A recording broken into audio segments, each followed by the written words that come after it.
not work. Before they could rush the student to the A&E, it was confirmed that he was already dead. So at that point, she got the report. She escalated it to me, and what I did was immediately to call the head of A&E, and he confirmed exactly what was reported. Professor Onotai also said the hospital will set up a panel to critically investigate the matter. When you start massaging and resuscitating a patient, you press the tummy. You are forcing the fluid. Even you see bleeding, you see tears and everything. To set up a panel of inquiry, that's definitely what anybody does. We need to look at the facts, we look at the reports, and look at it critically and deal with it in its own merit. Rest assured that here as an institution, for fairness, equity, and justice, everything will be done according to the rules. Yesterday, angry youth blocked the entrance of the University of Port Harcourt Teaching Hospital, demanding an explanation to how their friend, who was brought in alive, ended up dead. They said he had an asthma attack around 4 a.m. yesterday and was rushed to the UPTH. One of his friends told our correspondent during the protest that Yemi was not attended to because the nurses said they did not have oxygen for him. My friend was brought in by 4 o'clock in the morning, and when he goes to the hospital, the nurse refused to attend to him. So they told her that he's the son of the deputy director of nursing. But hearing that, she was asking for identification. Meanwhile, all this while, like my friend was having an attack. They called his mom, and his mom came. I was attending to her son. At some point, his body stopped getting cold. I was getting warm, but trying like we were resuscitating him. One of the nurses that was there started telling the woman that she should not bother her son is dead. Started dragging her out, stop her from attending to the son. Another friend alleges foul play. And now the thing is, even without having to speak to them, there are already very plenty differences, because what he's saying now is the information that he got was that the patient was brought in dead, and categorically I'm telling you that that's not what happened. That is absolutely not what happened. The time of death from the coroner's office says 6:02. The patient was brought in around 4. If the patient was brought in around 4 and the time of death is 6:02, you do the deductions.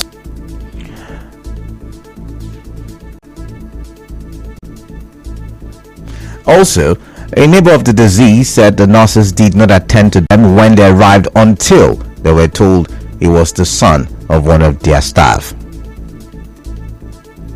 I was asleep when I was hearing in the night, so I rushed down only to see the meeting with captain for breath. So we tried to do our best, but we saw that this thing was doing so we had to rush him down to the hospital. So when we got there, I thought somebody just came, pointed us at him, and just left us like that. So we had to tell them that this person, the mother works here. That was when they came back, and it took about 15 to 20 minutes before they came back and put it inside the wheelchair. But they just concluded that he's dead, and we were feeling the pot was still there. Moving on, residents of Abeta 2 in Abeta Ebube or Ebubu community, Eleme local government area of River State, say they now live in fear due to incessant attacks by herdsmen. Youth president of Ebubu community, Richard Dabo, tells our correspondent that over 5 persons have been allegedly killed by herdsmen in their farms in less than 1 month. Mr. Dabo said the situation has affected economic activities in the area, as the people, who are predominantly farmers, can no longer access their farmlands due to fear of attack. The situation there is bad. The little bit normalcy has been restored there, but the tension is still high. People are still afraid, but nobody has been able to understand the modus of the operation there. Just a fast person there. This other one now, the key two, after killing the 2 persons, they still matched another person after the 2 days interval. Very unconscious, and they took him to the clinic. And the security agency, everybody hands are tied. The security agency, because even when you call them, once they receive the information that it's about the herdsmen, they feel very weak, very reluctant, as if it's one set of people that are above the law. The youth president of Ebubu community, Richard Dabo, also called on the security agencies to live up to their responsibility of protecting lives and property. The security agencies should rise up to their responsibility now, because as a youth, if we decide to mobilize down there, it will not all go well, and we don't want to take law into our hands. Or as a community, what we have been pushing to them is to keep crying to the government. They have protested down to element division for their area command. They have tried, even the places have come and seen by themselves lifeless body on series of occasions that have been attacked. But Chairman of Mayati Allah in River State, Yawu Musa, has denied the allegation, saying they have been living peacefully in the community for decades. This element we did peace according, and what we see for the paper is a politics. Maybe now some politicians go, then we don't know about that one. We have a school for element, we enjoy element. Element is our people. Some lie people come in to one cause problem because they see it's a river state, they are peace place. Everybody come enjoy with them. To politics now, the River State Governor Wike has again said that the state is yet to decide on who to support in the 2023 presidential elections. Governor Wike said this during the commissioning of Rupoku Igruta Link Road. He urged the people of the state to vote in the candidates of the PDP for the governorship, National Assembly and State House of Assembly seats. Vote for our governor, will you vote for our governor, will you vote for senatorial candidate, will you vote for House of Assembly candidate, will you vote for assembly candidate, then general one, I'll come and tell you where we'll vote. Recall that the South PDP governors recently backed the PDP presidential candidate Atiku Abubakar and his running mate Governor Ifeanyi Okowa. Reacting to this, the spokesman of the Atiku Okowa Campaign Council in River State, Lelono Nwibubasa, has described as deception the call by Governor Wike on Rivers people to vote for only the PDP governorship, national and state assembly candidates. Dr. Nwibubasa said the party does not belong to the state. So long as PDP is one, all candidates of PDP will be voted by all members of PDP. And so there is no discrepancy between candidates. It is a simple thing. We all need to be in one boat. That is treachery. That is dishonesty. River State does not have any power on its own as a party. The party does not belong to the state. And so for even the state to hand over flags to candidates without the national is criminal in itself. And that's why we are calling on the people to turn away from such deception. We can't continue like that. In another development, the APC presidential campaign team says its candidate Bola Ahmed Tinubu will not engage in a presidential debate with the Labour Party presidential candidate Peter Obi except if certain conditions are met. Minister of Labour and Employment and Chief Spokesperson of the APC Presidential Campaign Council Festus Keyamo said this yesterday. Mr. Keyamo criticized the Labour Party candidate for not producing any concrete blueprint. He said the APC presidential candidate will not waste his time having a session with a candidate who has no manifesto to show to the public. To court stories now. The Accord in River State has sued the River State government seeking an injunction to restrain the government and its agents from enforcing its threat to seal off the party's state secretariat. In a statement, the party said it is seeking to nullify the discontinuation notice served on the party by the River State Ministry of Physical Planning and Urban Development. The Accord is also seeking a declaration that the River State Ministry of Physical Planning and Urban Development lacks the power under the law to seal off the party's state secretariat. It is also seeking a declaration that the use of the building for party office is not a violation of the Land Fees Regulation 2010 and the Executive Order 22 of the River State government. The party is also asking for 10 million naira damages against the River State government. The Court of Appeal in Port Harcourt has set aside two Federal High Court judgments that stopped the nominations of Action Democratic Party ADP and African Democratic Congress ADC House of Assembly candidates in River State. The lead judge, Justice Gabriel Kolawole, while delivering his judgment on the two different appeals, granted the prayers of the State House of Assembly candidates. Justice Kolawole said the lower court ordinarily should not have entertained the suit and that the State House of Assembly candidates of the two political parties were validly nominated and could participate in the 2023 elections. ADP will now field candidates for Emoa, Eleme, Boni, Omuma and Oibo. Recall that the Federal High Court, presided over by Justice Rakim Mohammed, had nullified the nomination of ADP 5 House of Assembly candidates and 7 ADC House of Assembly candidates after the PDP in River State took them to court over non-compliance with the new Electoral Act. PDP lawyer Dike Udena spoke to our correspondent Soibi Oruwari. Until we get a copy of the judgment, then we will be able to in a position to advise our clients accordingly. So we have applied and we are waiting. Hopefully we will get the judgment in the next couple of days. I am not able to confirm that at this time because what they read was the introduction and then the conclusion. The conclusion was appeal fails and is dismissed. So nobody is able to say exactly what the reason for the decision was. So until we get a copy of the judgment, we are not able to say definitively what the court said. Also, lawyer to ADP Donald Otobo said the judgment has confirmed that democracy is at work in the state. In the meantime, the chairman of ADP in Rivers State, Christian Kendrick, said the judgment is a win for Rivers people. Staying with the judiciary, the High Court in Rivers State has affirmed the right of ownership of a landed property known as Mini Wanyi at Obiama in Oibo local government area of Rivers State to Chief Ada Jene family, popularly known as Dan Jumbo Chieftaincy House of Bonny Kingdom. Justice Augusta Kingsley Chiku in suit number OYHC 632008 between Clinton Dan Jumbo as claimant and Eze Paul N. Owulo, Prince Chidi Friday Owulo, Honorable Ibe Owulo, Chief Mike Mbagu Owulo, Chieme Owulo, Inamdi Paul Owulo, Enwere Madu P. Owulo, and Chinedu Owulo as defendants ruled that the Chief Ada Jene family proved that they actually own the property. The judge also awarded 7 million naira as damages for trespassing. Reacting to the judgment, lawyer to the Dan Jumbo house, Asei Akra Jaja, said the family instituted the legal action against Eze Paul Owulo and his family for trespassing on their property. Also speaking, one of the claimants of the Mini Wanyi property, Clinton Dan Jumbo, commended the court for being thorough in its judgment and ensuring the justice is served in the matter. Everybody in Danjobo's house who come to the court today was joy. Great joy.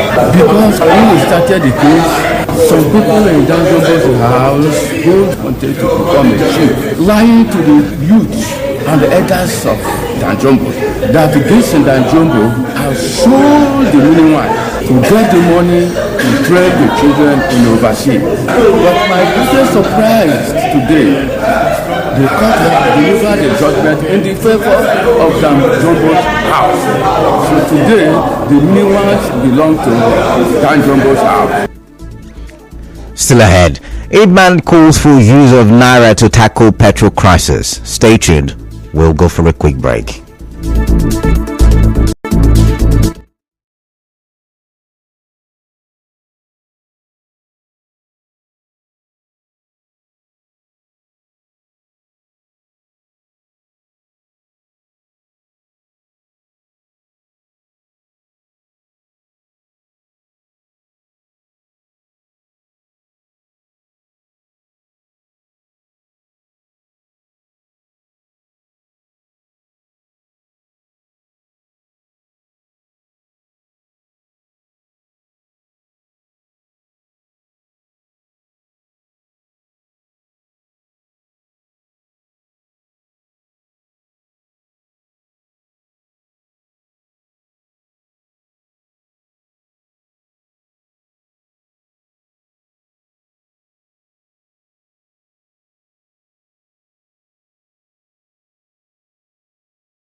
Thank you for staying tuned. Welcome back now to the rest of the newscast.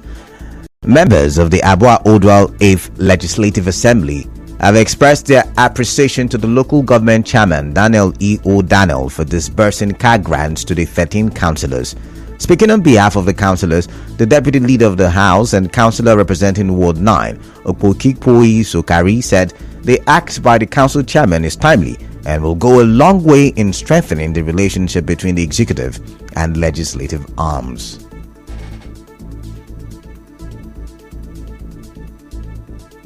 On behalf of the leader and members of the 8th Legislative Assembly of Abuadua local government area, we want to commend the chairman for distributing cars to members of the Legislative Assembly. This will go a long way to strengthen legislative executive relationship and then boost the morale of the councillors for the overall interest of Abuadua local government area. We really want to appreciate the chairman for this kind gesture. Also, members of the assembly called on the federal government and critical stakeholders to urgently address the post-flood effect in the local government council.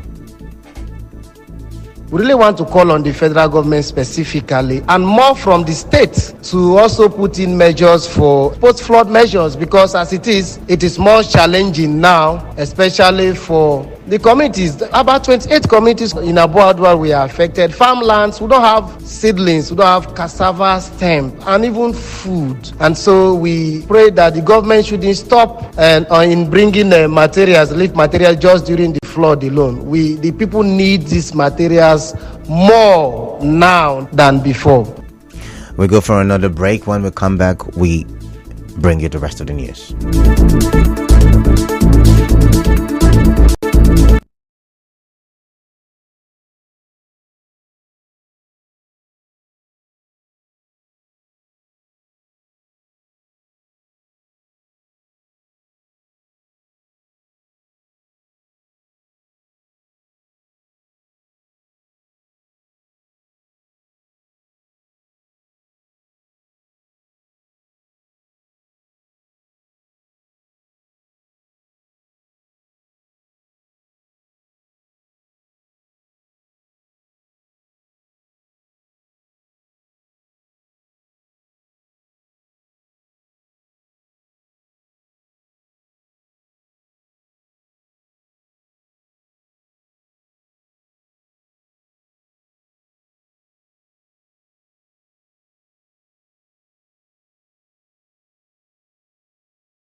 The Independent Petroleum Marketers Association of Nigeria, IPMAN, says the NNPC has a sufficient supply of petroleum products, but dollar scarcity impacts on the distribution of the products.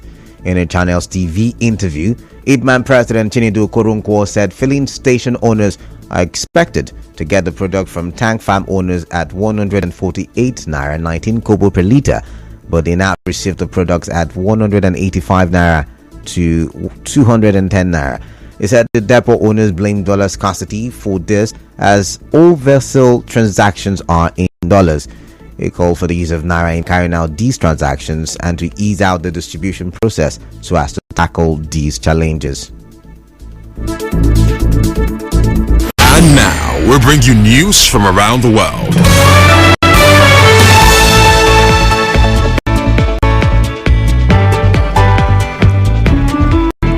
On the foreign scene, the U.S. Senate has passed a landmark bipartisan bill to protect same-sex and interracial marriage. The legislation now goes back to the House of Representatives, which is expected to approve it and send it to President Biden to sign.